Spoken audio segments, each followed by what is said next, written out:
Hello guys, good morning. So today is Monday.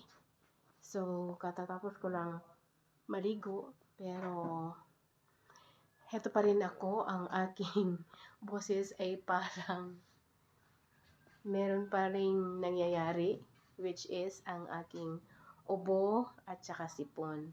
So pero unti-unti ko na siyang nafi-feel na parang malapit na siyang mawala sa akin, mawala sa aking sarili ang ubo at sipon. Charot lang.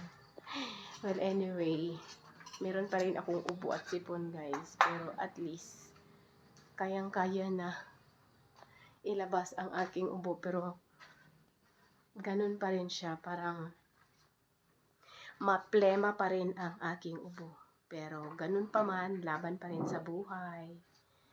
So, katatapos ko lang din kumain ng breakfast. Ang breakfast namin ngayon is sinigang lang naman na rice at saka pansit bihon ang aming ulam. At saka meron pa kaming leftover dito na mga lansones. Ay, tumulo kasi ang lansones. Naulanan kasi ito kagabi, guys.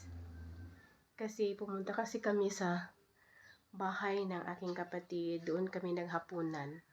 So, binigyan kami ng lansones.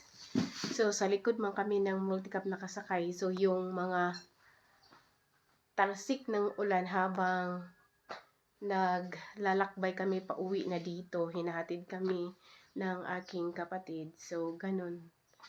So, kaya sana hindi na talaga lumala ang aking ubo at sipon dahil kahapon. Pero at least ngayon, nakaligo naman ako. So, parang mafe-feel ko na talaga na unti-unti na akong gumagaling sa aking ubo at saka sipon. At saka binigyan pa rin nila kami kahapon ng anong tawag dito, popcorn. Ang dami kasi nilang niluto na popcorn. Tapos, sa dami rin kasi ng kabataan na kumakain kasi paborito kasi nila ang popcorn. Pero hindi pa rin nila naubos. Sobrang dami talaga ang kanilang niluto na popcorn. Ganon.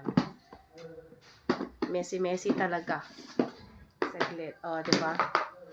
O, ito. Kahapon, punong-puno talaga to. Pero meron pa rin natira na kalahati sa Tupperware na ito. So, ayan. So, messy-messy pa rin ang aming mesa. Kasi, ayan. Nagsialisa na kasi ang aking mga anak papuntang school. At saka kagabi, nagluto din kasi ako ng nilaga na okra. So, kinain ko to kanina, breakfast. Pero hindi ko rin naubos. So, kakainin ko pa ito mamaya. So, i-steam ko lang to. Kasi okay pa kasi to. So, ilagay ko ito sa aming food storage jar. Alam niyo ba kung anong food storage niyo namin, guys? Ito lang naman aming oven. So, ayan. So, nakatiwangwang pa rin ang aming lavatory. Kasi, ang daloy ng aming water. So, nag-stop na naman ang daloy ng tubig. So, pagbalik mamaya, siguro babalik na yung mga daloy ng tubig dito sa aming lugar is mag-iimpok na naman ako ng water sa aming mga empty bottles. So, ayan. So, ang dami pa ring alikabok dahil sa renovation ng bahay ni Mother Dear na hindi pa rin tapos hanggang sa ngayon. So, paulit-ulit lang talaga tayo sa ating mga gawaing bahay. So, ganun talaga pag domestic helper sa bahay, charot. Inom muna ako ng tubig.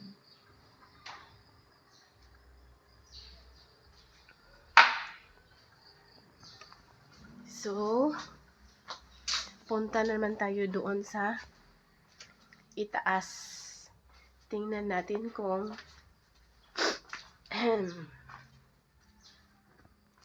ano ang update. So, dito sa baba, ito yung mga plywood.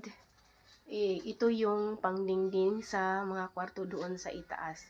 So, hindi pa nila ito nailagay. So, baka ngayong araw nila gagawin kasi anong oras na ba ngayon? Mga 7:30 na yata ngayon. Morning. 7:30 in the morning na ngayon. So, paparating na yun sila.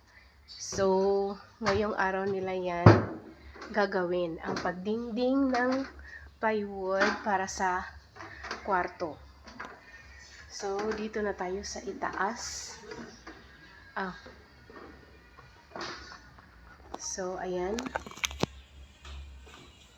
So, Ma? Ay, dumating si Mother. Akala ko naman kung sino ang...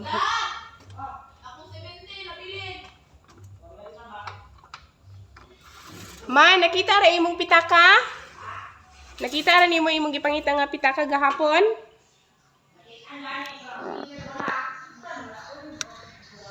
Ang unsa ang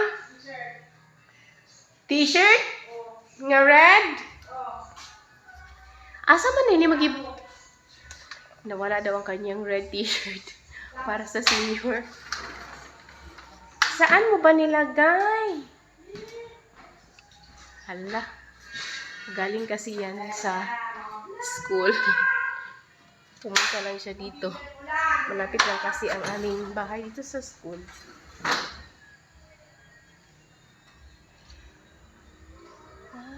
Okay.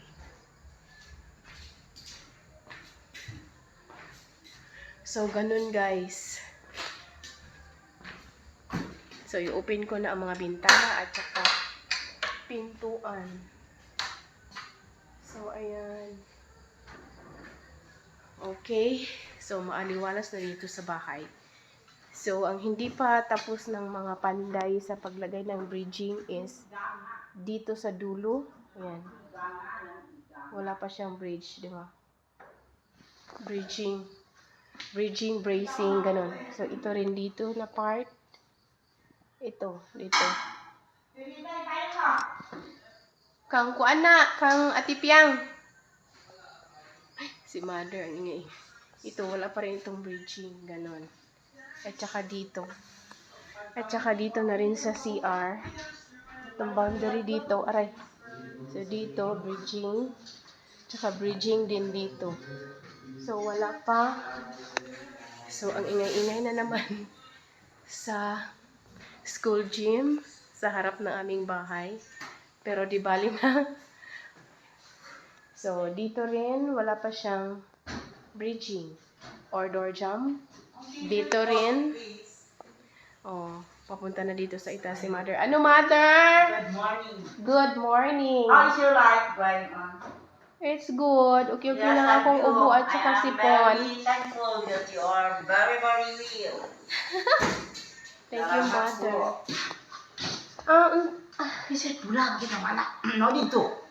Man din magibutang. Diyan ako dito. Halagi o kadyang lagi daw ni Idza ang idzahang mga gamit doon sa bahay ng aking kapatid.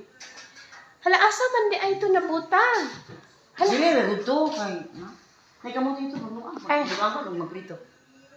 Maprito? Saglit lang. Upo ka muna dito. Agay!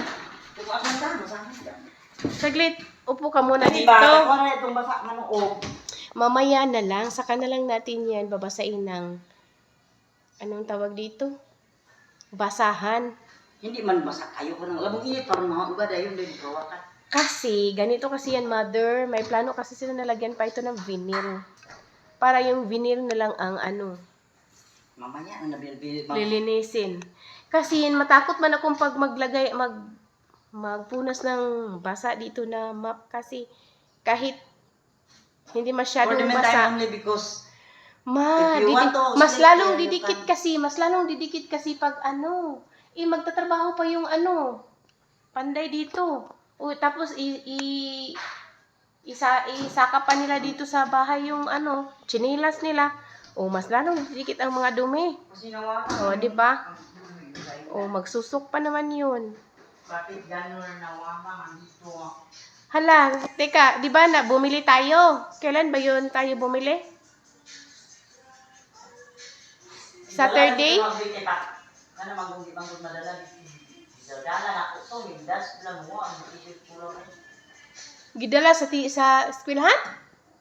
Kauban sa sure nga, hindi kini si Tony, asa na tong sure ko manubay dati. Kasi gatag ko tong anak pin, wa man gyapon ba?